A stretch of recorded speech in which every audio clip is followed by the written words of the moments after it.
Buonasera da Porto Tolle, grande successo per la 14ª edizione della Festa del Riso di Porto Tolle. 3 giornate con un'enorme partecipazione di pubblico, superando le aspettative degli organizzatori. 3 giorni andate alla grande con un'affluenza eccezionale e un ottimo riscontro per lo stand gastronomico, ha dichiarato l'assessore Boscolo.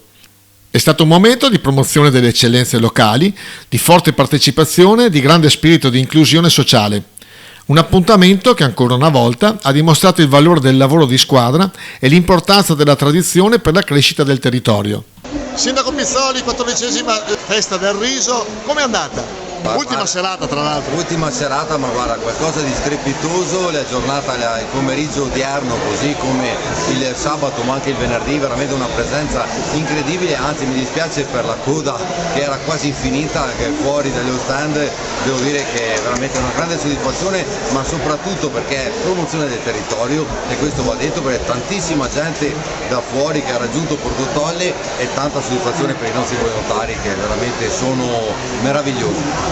E poi un sindaco anche distributore di cibo. Per via sempre dall'esempio ed è giusto che se si pretende qualcosa dei volontari il primo volontario deve essere il sindaco, io la penso così.